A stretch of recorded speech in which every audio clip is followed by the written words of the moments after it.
ಇವತ್ತು ಸಿಎಂ ಸಿದ್ದರಾಮಯ್ಯ ಜನಸ್ಪಂದನ ಕಾರ್ಯಕ್ರಮವನ್ನು ನಡೆಸಲಿದ್ದಾರೆ.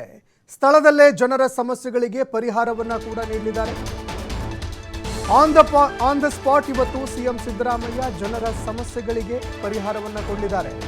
ವಿಧಾನಸೌಧದ ಆವರಣದಲ್ಲಿ ಸಿಎಂ ಜನಸ್ಪಂದನ ಕಾರ್ಯಕ್ರಮ ನಡೀತಾ ಇದೆ. ಕಳೆದ ಸೆಪ್ಟೆಂಬರ್ನಲ್ಲಿ ಗೃಹ ಕಚೇರಿ ಕೃಷ್ಣಾದಲ್ಲಿ ಸಿಎಂ ಸಿದ್ದರಾಮಯ್ಯ ಜನಸ್ಪಂದನ ಕಾರ್ಯಕ್ರಮ ನಡೆಸಿದ್ರು. ಇವತ್ತು ಇಡೀ ದಿನ ರಾಜ್ಯದ ಜನರ ಸಮಸ್ಯೆಗೆ ಸಿಎಂ ಸಿದ್ದರಾಮಯ್ಯ ಸ್ಪಂದನೆ ಕೊಡಲಿದ್ದಾರೆ.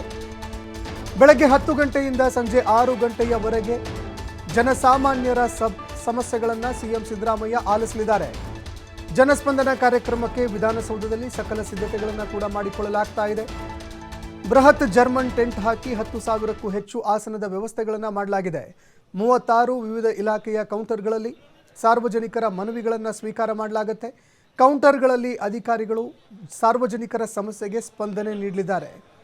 ಇನ್ನು ಸಿಎಂ ಜನಸ್ಪಂದನ ಸಭೆಗೆ ಬರೋರಿಗೆ ಉಚಿತ ಬಿಎಂಟಿಸಿ ಬಸ್ ವ್ಯವಸ್ಥೆ ಕೂಡ ಮಾಡಲಾಗಿದೆ. ಇನ್ನು ಅದೇ ರೀತಿಯಾಗಿ 36 ಇಲಾಖೆಗಳ ಹಲವಾರು ಅಧಿಕಾರಿಗಳು ಕೂಡ ಸ್ಥಳದಲ್ಲೇ ಮೊಕ್ಕಾಂ ಹೂಡಲಿದ್ದಾರೆ. ಸಾರ್ವಜನಿಕರ ಸಮಸ್ಯೆಗಳನ್ನು ಆಲಿಸುವಂತಹ ಕೆಲಸವನ್ನು ಅಧಿಕಾರಿಗಳು ಮಾಡಲಿದ್ದಾರೆ. ಇನ್ನು ಅದೇ ರೀತಿಯಾಗಿ ಸಾರ್ವಜನಿಕರ ಸಮಸ್ಯೆಗಳಿಗೆ ಪರಿಹಾರ ಕೂಡ ಅಧಿಕಾರಿಗಳು ಕೊಡಲಿದ್ದಾರೆ. ಇನ್ನು ಸಿಎಂ ಸಿದ್ದರಾಮಯ್ಯ ಕೂಡ ಸ್ಥಳದಲ್ಲೇ ಇವತ್ತು 10 ಗಂಟೆಯಿಂದ ಸಾಯಂಕಾಲ 6 ಗಂಟೆಯವರೆಗೆ ಮೊಕ್ಕಾಂ ಹೂಡಲಿದ್ದಾರೆ. ಇನ್ನು ಅದೇ ರೀತಿಯಾಗಿ ಜನಸಾಮಾನ್ಯರ ಸಮಸ್ಯೆಗಳನ್ನು ಆಲಿಸುವಂತಹ ಕೆಲಸವನ್ನು ಸಿಎಂ ಸಿದ್ದರಾಮಯ್ಯ ಮಾಡಲಿದ್ದಾರೆ. ಇನ್ನು ಆನ್ ದ ಸ್ಪಾಟ್ ಅಂದರೆ ಸ್ಥಳದಲ್ಲೇ ಜನರ ಸಮಸ್ಯೆಗಳಿಗೆ ಪರಿಹಾರ ಕೊಡುವಂತಹ ಕೆಲಸವನ್ನು ಕೂಡ ಸಿಎಂ ಸಿದ್ದರಾಮಯ್ಯ ಮಾಡಲಿದ್ದಾರೆ. ಇನ್ನು ಯಾರ್ಯಾರು ಸಾರ್ವಜನಿಕರು ಜನಸಾಮಾನ್ಯರು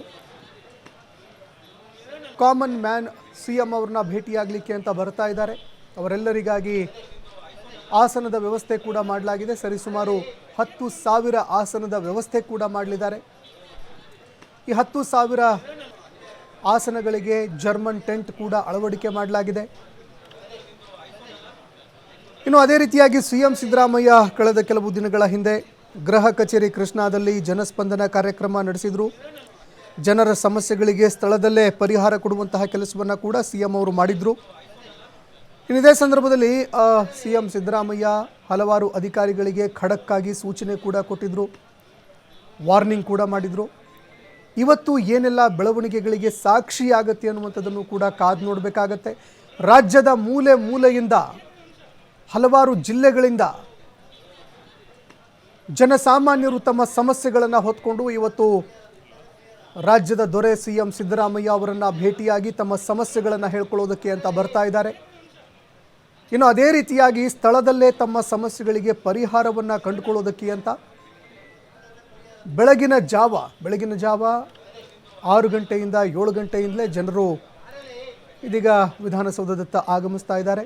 ಇನ್ನು ವಿಧಾನಸೌಧದ ದೃಶ್ಯಾವಳಿಯನ್ನು ಕೂಡ ನೇರ ಪ್ರಸಾರದಲ್ಲಿ ನೀವು ನೋಡ್ತಾ ಇದ್ದೀರಿ.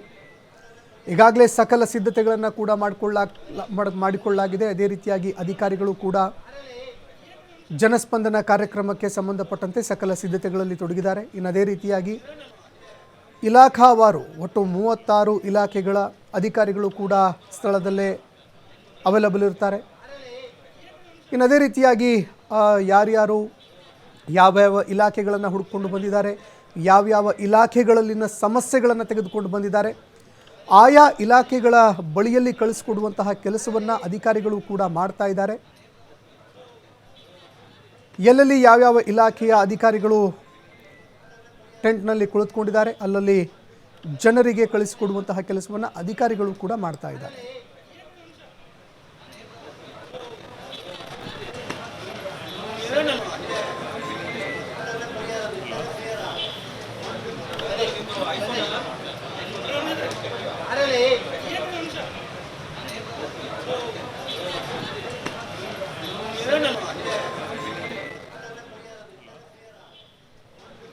ಈ ಬಗ್ಗೆ ಮತ್ತಷ್ಟು ಮಾಹಿತಿ ಕೊಡ್ತಾ ಹೋಗ್ತಾರೆ ಪ್ರತಿನಿಧಿ ಎಲ್.ಎನ್. ಸ್ವಾಮಿ. ಸ್ಥಳದಿಂದಲೇ ನೇರ ಸಂಪರ್ಕದಲ್ಲಿ ಜಾಯ್ನ್ ಆಗಿದ್ದಾರೆ. ಎಲ್.ಎನ್. ಸ್ವಾಮಿ, ಇವತ್ತಿನ ಜನಸ್ಪಂದನ ಕಾರ್ಯಕ್ರಮದಲ್ಲಿ ಸಿಎಂ ಸಿದ್ದರಾಮಯ್ಯ ಜನರ ಸಮಸ್ಯೆಗಳನ್ನು ಆಲಿಸಲಿದ್ದಾರೆ. ವಿಧಾನಸೌಧದ ಎದುರು ಯಾವ ರೀತಿಯಾಗಿ ಸಿದ್ಧತೆಗಳನ್ನು ಮಾಡಿಕೊಳ್ಳಲಾಗಿದೆ, ಅದೇ ರೀತಿಯಾಗಿ ಜನ ಯಾವ ರೀತಿಯಾಗಿ ಈ ಒಂದು ಜನಸ್ಪಂದನ ಕಾರ್ಯಕ್ರಮಕ್ಕೆ ಬರ್ತಾ ಇದ್ದಾರೆ, ಈ ಬಗ್ಗೆ ಮತ್ತಷ್ಟು ಮಾಹಿತಿ ಕೊಡ್ತಾ ಹೋಗೋದಾದ್ರೆ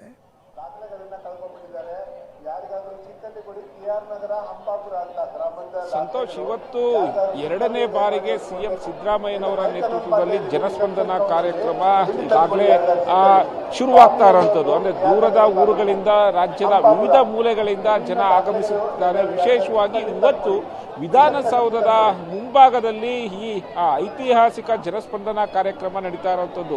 ಇಷ್ಟು ದಿನ ಸರ್ಕಾರದ ಬಳಿ ಜನ ಹೋಗ್ತಾ ಇದ್ರು. ಇವತ್ತು ಸರ್ಕಾರವೇ ಜನರ ಬಳಿ ಬರುವಂತಹ ಒಂದು ಕೆಲಸಕ್ಕೆ ಸರ್ಕಾರ ಮುಂದಾಗಿರುವಂಥದ್ದು. ಅದರಲ್ಲಿ ವಿಶೇಷವಾಗಿ ಕಳೆದ ಬಾರಿ ಸಿಎಂ ಸಿದ್ದರಾಮಯ್ಯನವರು ತಮ್ಮ ಗೃಹ ಕಚೇರಿ ಕೃಷ್ಣಾದಲ್ಲಿ ಈ ಜನಸ್ಪಂದನ ಕಾರ್ಯಕ್ರಮವನ್ನು ಏರ್ಪಡಿಸಿದ್ರು. ಈ ಬಾರಿ ವಿಧಾನಸೌಧದ ಮುಂಭಾಗದಲ್ಲಿ ಮಾಡಿರೋದು ಕೂಡ ಸಾಕಷ್ಟು ಒಂದು ವಿಶೇಷತೆಯಿಂದ ಕೂಡಿದೆ. ಸುಮಾರು ರಾಜ್ಯದ ವಿವಿಧ ಮೂಲೆಗಳಿಂದ 8 ರಿಂದ 10 ಸಾವಿರ ಜನ ಬರುವ ನಿರೀಕ್ಷೆ ಇದೆ. ಹಾಗಾಗಿ ಬರುವಂತವರಿಗೂ ಎಲ್ಲರಿಗೂ ಕೂಡ ಸಕಲ ವ್ಯವಸ್ಥೆಗಳನ್ನು ಕೂಡ ಮಾಡಲಾಗ್ತಾ ಇದೆ. ನಾವೀಗ ಹೈಕೋರ್ಟ್ನ ಮುಂಭಾಗದಲ್ಲಿದ್ದೇವೆ ಸಂತೋಷ್. ಅಂದ್ರೆ ಇಲ್ಲಿ ಜನರು ಆಗಮಿಸುತ್ತಿದ್ದಾರೆ. ಇಲ್ಲಿ ಅವರನ್ನ ತಪಾಸಣೆ ಮಾಡಿ ಅವರ ದಾಖಲಾತಿಗಳನ್ನ ಪರಿಶೀಲನೆ ಮಾಡಿ ಒಳಗಡೆ ಬಿಡ್ತಾ ಇರುವಂತದ್ದು.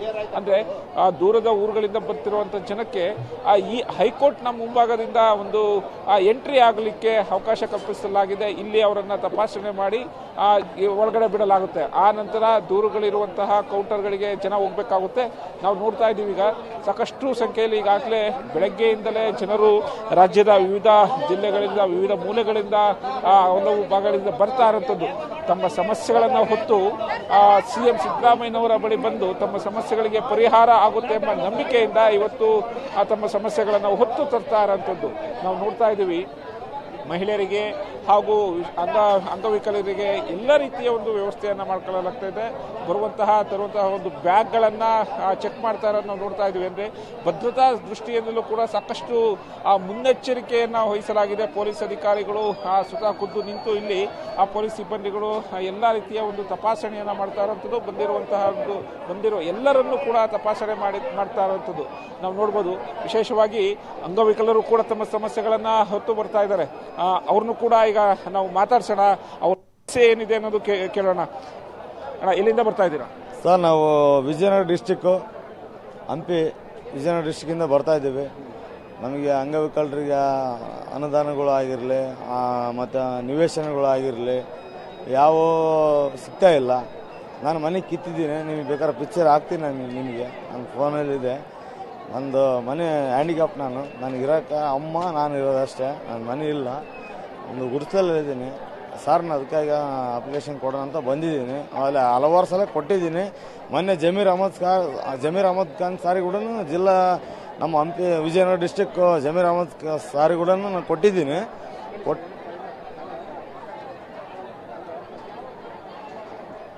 ಜಮೀರ್ ಅಹಮದ್ ಸಾರ್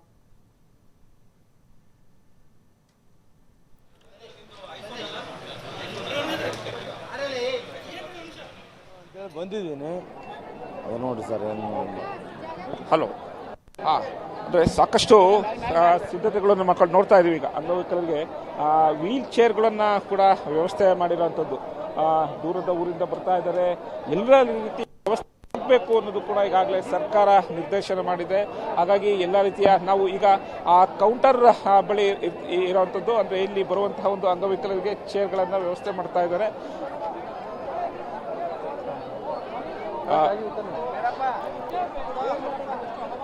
ಸಾಕಷ್ಟು ಸಂಖ್ಯೆಯಲ್ಲಿ ಜನರು ಕೂಡ ತಮ್ಮ ಸಮಸ್ಯೆಗಳನ್ನು ಹೊತ್ತು ವಿಧಾನಸೌಧಕ್ಕೆ ಬರ್ತಾ ಇರುವಂಥದ್ದು. ಅಂದ್ರೆ ನಾಡಿನ ದೊರೆ ಸಿಎಂ ಅವರ ಬಳಿ ಸಮಸ್ಯೆಗಳನ್ನು ಹೇಳ್ಕೊಂಡ್ರೆ ನಮ್ಮ ಸಮಸ್ಯೆಗಳಿಗೆ ಪರಿಹಾರ ಸಿಗುತ್ತೆ ಎಂಬ ನಂಬಿಕೆಯಿಂದ ಇವತ್ತು ಸಾವಿರಾರು ಸಂಖ್ಯೆಯಲ್ಲಿ ಬರ್ತಾ ಇರೋಂಥದ್ದು. ಅಂದ್ರೆ ನಾವೀಗ ಕೌಂಟರ್ ಬಳಿ ಇದ್ದೀವಿ.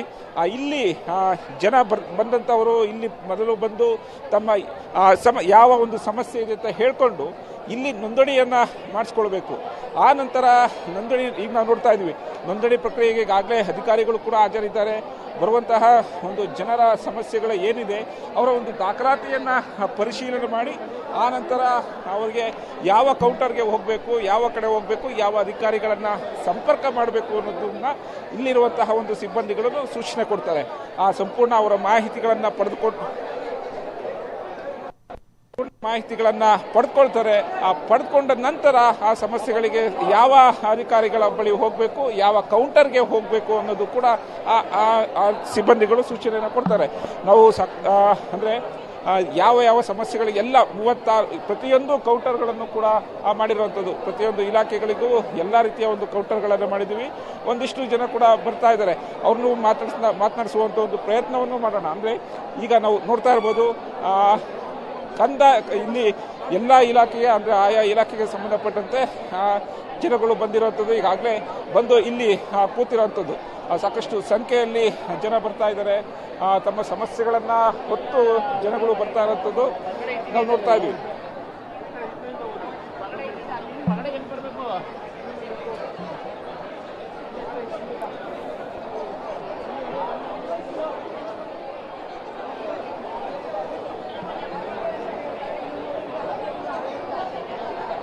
ಸಾಕಷ್ಟು ಸಂಖ್ಯೆಯಲ್ಲಿ ಬರ್ತಾ ಇರೋಂಥದ್ದು. ನಾವು ಯಾವೆಲ್ಲ ಒಂದು ಸಮಸ್ಯೆಗಳನ್ನು ಹೊತ್ತು ಬರ್ತಾ ಇದ್ದಾರೆ ಅನ್ನೋದು ಕೂಡ ಜನಗಳನ್ನ ಕೇಳೋಣ. ಅಂದರೆ ಎಲ್ಲ ವ್ಯವಸ್ಥೆಯನ್ನು ಸರ್ಕಾರದ ಮಟ್ಟದಲ್ಲಿ ಸಮಸ್ಯೆಗಳನ್ನು ಹೊತ್ತು ಬರುವಂಥ ಜನಗಳಿಗೆ ಎಲ್ಲ ಒಂದು ವ್ಯವಸ್ಥೆಗಳನ್ನು ಕೂಡ ಮಾಡಿರುವಂಥದ್ದು. ನಾವು ಮಾತನಾಡ್ಸೋಣ ಸ್ವಲ್ಪ ಯಾವ ಸಮಸ್ಯೆಗಳನ್ನು ಹೊತ್ತು ಬಂದಿದ್ದಾರೆ, ಏನೆಲ್ಲ ಒಂದು ಪರಿಹಾರಗಳನ್ನು ನಂಬಿಕೆ ಇಟ್ಕೊಂಡು ಬಂದಿದ್ದಾರೆ. ಸರ್, ಎಲ್ಲಿಂದ ಬಂದಿರೋದು? ಚಿತ್ರದುರ್ಗದಿಂದ ಬಂದಿದ್ದೀವಿ. ಏನು ಸಮಸ್ಯೆ ಇದೆ ಸರ್? ಮನೆ ಬೇಕಾಗಿತ್ತು, ಕೇಳೋಣ ಅಂತ ಬಂದಿದ್ದೀವಿ, ಕೊಡ್ತಾರೆ ಅಂತ. ನಾವು ಹ್ಯಾಂಡಿಕ್ಯಾಪ್ಟ್ ಅದಕ್ಕೆ ಒಂದು 5 ಲಕ್ಷ ರೂಪಾಯಿ ಮನೆ ಕೊಡ್ತಾರೆ ಅಂತ ಬಂದಿದ್ದೀವಿ. ಕೇಳೋದೈತೆ, ಕೇಳಬೇಕಂತ ಕೇಳ್ತಾ ಇದ್ದೀವಿ. ಕೊಡ್ತಾರೆ ಮಾಡಿದ್ದೀವಿ. ಅವ್ರು ಅದೇ 120, 130 ಬರುತ್ತೆ ಅಂತ ಹೇಳ್ತಾರೆ. ಅದಕ್ಕೆ ಡೈರೆಕ್ಟ್ ಬಂದು ಕೇಳಿ ಕೊಡ್ಬೋದು, ಕೊಡ್ತಾರೆ ಅನ್ನೋ ನಂಬಿಕೆ ಮೇಲೆ ಬಂದಿದ್ದೀವಿ. ನಮ್ದು ಸರ್ ಅದೇ ಮನೆ ಸಮಸ್ಯೆ ಸರ್. ಮಳೆ ಬಂದ್ರೆ ಹಳೆ ಮನೆ ಎಲ್ಲ ಶಿಥಿಲಗೊಂಡಿದ್ದು ಸೋರುತ್ತೆ ಸರ್. ಅದಕ್ಕೋಸ್ಕರ ನಾವು ಇಲ್ಲಿ ಅಲ್ಲಿ ಪಂಚಾಯತಿಯಲ್ಲಿ 120, 180 ಕೊಟ್ಟರೆ ನಮ್ಮ ಕೈಲಿ ಕಟ್ಟಕ್ಕಾಗಲ್ಲ. ಅದು ಕೂಲರ್ನಿಗೆ ಹೆಂಗೆ ಮಾಡಿಸ್ಬೇಕು. ಅದಕ್ಕೋಸ್ಕರ ಇಲ್ಲಿ ಏನೋ ಒಂದು 5 ಲಕ್ಷ ರೂಪಾಯಿ ಹಾಕ್ಸೋಣ ಅಂತ ಬಂದಿದ್ದು ಸರ್. ಅದಕ್ಕೆ ಸರ್ ನಾವು ಚಳ್ಳಕೆರೆ ತಾಲೂಕು ಸೋಮಗುದ್ದು. ಸಾಕಷ್ಟು ಮನೆಗಳಿಗೆ ಸೇರಿದಂತೆ ಹಲವು ಸಮಸ್ಯೆಗಳನ್ನು ಹೊತ್ತು ಜನ ಬರ್ತಾ ಇರೋಂಥದ್ದು. ತಮ್ಮ ಹಲವು ಸಮಸ್ಯೆಗಳು ಅಂದರೆ ಜನಗಿರುವಂಥ ತಮ್ಮ ಸಮಸ್ಯೆಗಳನ್ನು ಹೊತ್ತು ಬರ್ತಾ ಇರೋಂಥದ್ದು. ನಾವು ಇನ್ನೂ ಜನರನ್ನು ಕೂಡ ಮಾತಾಡ್ಸೋಣ.